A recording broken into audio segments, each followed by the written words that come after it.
Yo, what's up, YouTube? This your man Gerard B with Gerard B TV. With Burgundy and Gold, we never fold. Real quick vid, we're gonna talk to y'all about training camp day 8. They had pads on again today. Energy was sky high. And if you're rocking with Gerard B TV, hit that like button, hit that subscribe button, hit the notification bell, and let's get right to it. Because today, we talking about Trey Amos' big moments versus Deebo Samuels and others. Jaylen locking down that first team punt return role, as well as offensive weapon.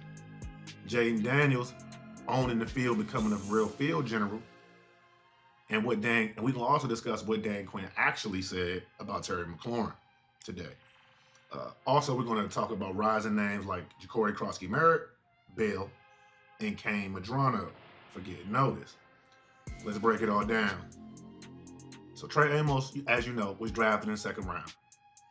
But let's be clear, most pundits believe he was a fringe first-round talent, right? Even Adam Peters was psyched when they got him, right? Since they went to camp, he's been locking down the other side with Marshawn Lattimore. And today, day 8, was no difference. But he is learning and getting better at his craft. So during team drills, he matched up with Deebo Samuel on the outside. And he broke up a comeback route cleanly. Stayed in phase the whole way, flipped his hips fluidly, and attacked the ball with confidence. That wasn't just a nice rep, it was a trust moment. Showing coaches, not only can I play physical, but I can get my head around and not necessarily be grabby, but get my hands in the right spot. Even if I get beat, they got to finish the catch. So, no panic at the top of the route, no grabbing, just smooth, fundamental football. That's what separates Trey Amos from a lot of corners. He's calm. He reminds me of Jayden Daniels last camp. Confident, focused, quiet, but deadly efficient. He's not rising to try to go viral. He's trying to win. He's trying to win every rep. And right now, he's winning plenty of them. And you know how Dan Quinn and Joe Witt, they not going to rotate their corners just to be rotating corners. So you're going to have Mikey on one area, Marshawn another, and Trey Amos in another area. No, that's not. What they're going to end up doing is they're going to move these guys based on situation, matchup, and formation, right? And it's clear. They trust Mikey in space. They trust Amos on an island. And we just got to see as long as Marshawn's healthy, I think we have a serious unit for this defense, as I highlighted in the previous video. Let's move on to Jaylin real quick, because he's been putting up some noise. He's been stringing together some camp days. He's stacking his days, and he's quietly becoming one of the stars of camp. Today, he locked in even more, taking all first-team punt return reps and continuing to show his dominance when he gets out in space. He got sharp, clean hands, quick decision-making, and no wasted movement. He's been working with Brian Mitchell in between reps when he can, getting wisdom from the GOAT. And you can tell he's comfortable back there. No hesitation on deep punts, and his field vision pops once he turns it upfield. But he's not just a returner. Okay, let's get that clear. He is an offensive weapon, legit 4.3 speed, and he's getting more involved in the offense and showing that, being able to display that, getting behind corners and safeties. So in team drills, he lined up inside and outside today, got separation on short hitches and digs, as well as crossers, and then the occasional deep ball. So he's running dang near the full route tree, right? He also is making himself available to JD, especially during scramble drills, right? That's amazing. That's immaculate reception right there. Bleacher Report highlighted him as a spark plug, and it's fitting. You need guys who can flip the field position and create mismatches without being the #1 target. Lane, he is actually doing both of those pretty well right now. So it's definitely something to keep a watch out for. We might have ourselves one there. Coach Quinn confirmed in interviews that Deebo Samuel and Austin Ekeler are rotating in as a top kickoff return man. Obviously, Jayden, he'll be handling punts, but it's clear the staff is testing explosiveness in every return phase, right? Ekeler, he brings experience. Deebo brings danger and power and explosion. And Jayden, he brings reliability. The ability to flip a punt return into a 30, 40, 50-yard sideline sprint. They got their roles carved out pretty early, and it's all about sharpening their skills now. So let's move on to Jayden Daniels. Some of that year 2 MVP energy he's giving off, that aura. So today he was very surgical. That's not a surprise. In red zone work, he threw with anticipation and velocity. He threw a dime on a corner route to Ja'Cory Brooks, then scrambled to extend the play and hit McCaffrey on the move. But what really stood out wasn't the arm. It's the command that he has on the field, right?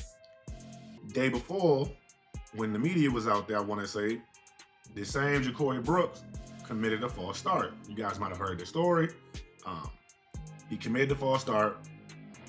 Jayden Daniels kicked him out of the huddle, okay? Jayden Daniels asked about it.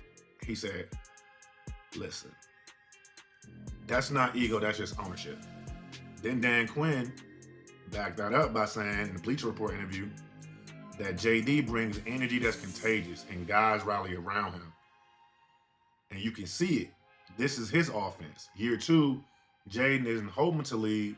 He is leading. You don't have to script that.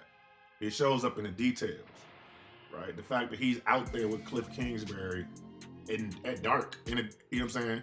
Before the sun come up in the morning, getting his work in. How he sets tempos and checks coverages. He holds everybody accountable to the standard that he set. And I know you guys are excited to hear that.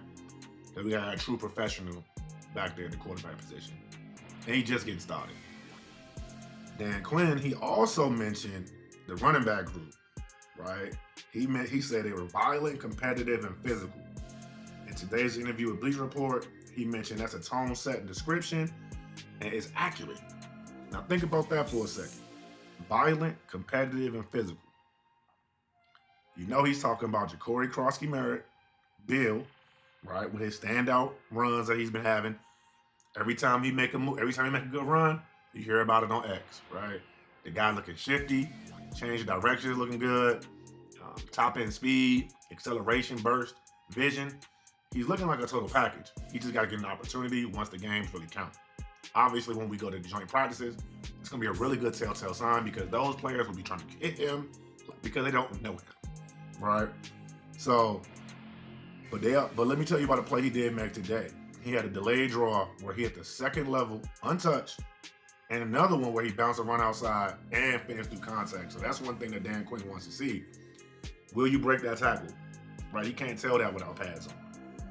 He mentioned that. Will you run around the defender or run through the defender? Like, what are you gonna do? Like, what do you ask? What's your plan? Right, what's your plan? He also mentioned that Brian Robinson, he looks leaner, quicker, and he's showing better vision, which is one thing that we all been saying B-Rob need to get better at, is that vision. We tired of watching him running the back of linemen. It's frustrating, but also he's starting to show some decisive cuts. So that off-season work that you guys been seeing him put in looks like it's for real. B-Rob said he here to stay. He said, I'm gonna make me some money this season. Also, Chris Rodriguez Jr., I'll be remiss to mention, he's been looking real reliable in short yardage sets and as a pass protector. It's a good way to carve yourself out a role in this field, right? Showing yourself to be like an Austin Eckler type replacement right there. There you go, Chris Rodriguez, you're working it out. But they're not all just competing for snaps, man. They're competing with defenders on every touch. Quinn's identity is built on toughness on all sides of the ball and within every unit. And this running back room is delivering that. He's seeing what he wants to see. Okay? So let's move on to linebackers.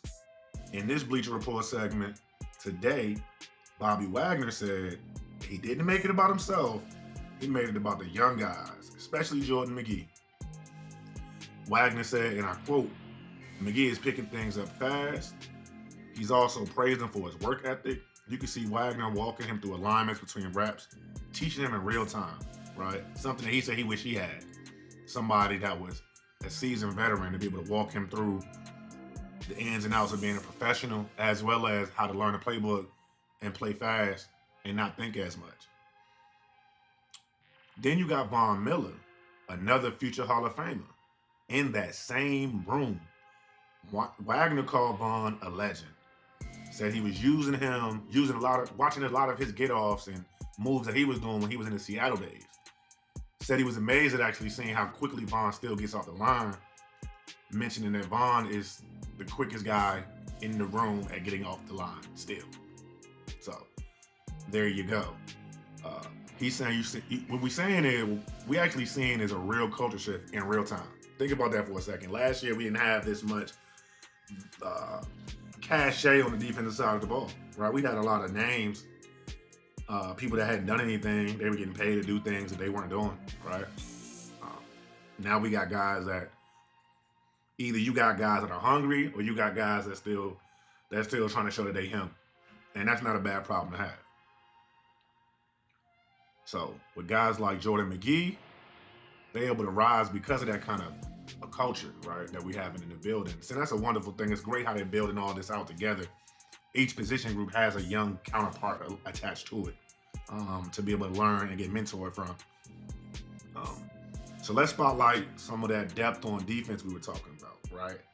But particularly, let's talk about Kain Medrano because he had himself a day. He's been stacking days in camp. The last few days, he definitely had his name shouted out.